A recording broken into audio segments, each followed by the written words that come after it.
Christian ଜୀବନରେ ପ୍ରାର୍ଥନା ହେଉଛି ମୁଖ୍ୟ ବିଷୟ। ଆମେ ପ୍ରାର୍ଥନା ଦ୍ୱାରା ହିଁ ଅନେକ ପରିବର୍ତ୍ତନ ଆମମାନଙ୍କର ଜୀବନରେ ଦେଖିଥାଉ। ଆମମାନଙ୍କର ସ୍ପିରିଚୁଆଲ୍ ଲାଇଫ୍ରେ ଯେଉଁ ପ୍ରୋଟେକ୍ସନ୍ ରହୁଅଛି, ଗାଇଡେନ୍ସ ରହୁଅଛି, ଆମମାନଙ୍କର ଆତ୍ମିକ ଜୀବନରେ ଆମେ କେଉଁ ପ୍ରକାର ବୃଦ୍ଧି ହେବା, ଏହା ଆମମାନଙ୍କୁ ପ୍ରାର୍ଥନା ଦ୍ୱାରା ହିଁ ଏହି ସାହାଯ୍ୟ ମିଳିଥାଏ। ପ୍ରାର୍ଥନା ଦ୍ୱାରା ହିଁ ଆମମାନେ ଶାନ୍ତି, କମ୍ଫର୍ଟ ପାଇଥାଉ। ପ୍ରାର୍ଥନା ଦ୍ୱାରା ହିଁ ଆମମାନେ ଈଶ୍ୱରଙ୍କ ଠାରୁ ବୁଦ୍ଧି ଏବଂ ଜ୍ଞାନ ପ୍ରାପ୍ତ କରିଥାଉ। ଏବଂ ପ୍ରାର୍ଥନା ହିଁ ଗୋଟାଏ କି ଯେଉଁଦ୍ୱାରା ଆମେ ଈଶ୍ୱରଙ୍କ ସହିତ ଗୋଟେ ଇଣ୍ଟିମେସି ବା ଆମମାନଙ୍କର ସମ୍ପର୍କକୁ ଘନିଷ୍ଠ କରିଥାଉ। ପ୍ରାର୍ଥନା ବହୁତ ଇମ୍ପୋର୍ଟାଣ୍ଟ ପ୍ରତ୍ୟେକ ଖ୍ରୀଷ୍ଟୀୟ ବିଶ୍ୱାସୀ ଭାଇ ଏବଂ ଭଉଣୀମାନଙ୍କ ନିମନ୍ତେ। କିନ୍ତୁ ମୋର ପ୍ରିୟ ପ୍ରଭୁଙ୍କର ଲୋକମାନେ ଗସ୍ପଲ୍ କହୁଅଛି, ଆପଣମାନଙ୍କର ପ୍ରାର୍ଥନା ଯଦି କପଟୀମାନଙ୍କ ପରି ହେଉଅଛି, ଆପଣମାନେ ଯଦି କପଟୀମାନଙ୍କ ପରି ପ୍ରାର୍ଥନା କରୁଅଛନ୍ତି, ତ ଆପଣମାନଙ୍କର ପ୍ରାର୍ଥନା କେବେ ଶ୍ରବଣ କରାଯିବ ନାହିଁ। ଆପଣମାନଙ୍କର ପ୍ରାର୍ଥନା ସେ ପିତାଙ୍କ ନିକଟକୁ ପହଞ୍ଚିବ ନାହିଁ।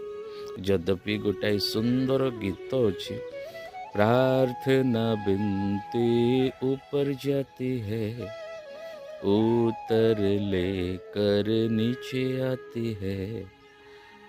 ପ୍ରାର୍ଥନା ବିନତି ଉପରକୁ ଯାଏ ଏବଂ ଉତ୍ତର ନେଇକି ଆସେ। କିନ୍ତୁ ଆପଣମାନଙ୍କର ପ୍ରାର୍ଥନା ଯଦି କପଟୀମାନଙ୍କ ପରି ଲୋକ ଦେଖାଇବା ପାଇଁ ଆପଣମାନେ ପ୍ରାର୍ଥନା କରୁଅଛନ୍ତି, ତ ଆପଣମାନଙ୍କର ପ୍ରାର୍ଥନା ସୁନ୍ଦର ହୋଇପାରେ, ଆପଣମାନଙ୍କର ପ୍ରାର୍ଥନାରେ ଭାଷା ସୁନ୍ଦର ହୋଇପାରେ, ଆପଣମାନଙ୍କର ପ୍ରନାଉନ୍ସିଏସନ୍ ଭଲ ହୋଇପାରେ, କିନ୍ତୁ ଆପଣମାନେ ଯଦି କପଟୀମାନଙ୍କ ପରି ପ୍ରାର୍ଥନା କରୁଅଛନ୍ତି, ଆପଣମାନଙ୍କର ପ୍ରାର୍ଥନା ଊର୍ଦ୍ଧ୍ୱକୁ ଯିବ ନାହିଁ ଏବଂ ଉତ୍ତର ମଧ୍ୟ ଆଣିବ ନାହିଁ।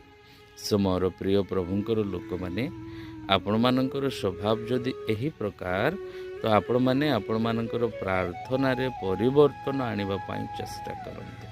କାହିଁକି? କାରଣ ପ୍ରାର୍ଥନା ହିଁ ଗୋଟାଏ କି ଯେଉଁଦ୍ୱାରା ଆମମାନେ ଈଶ୍ୱରଙ୍କ ସହିତ ଈଶ୍ୱରଙ୍କ ଠାରେ ଗୋଟାଏ ଘନିଷ୍ଠ ସମ୍ପର୍କ ଯୋଡ଼ିଥାଉ।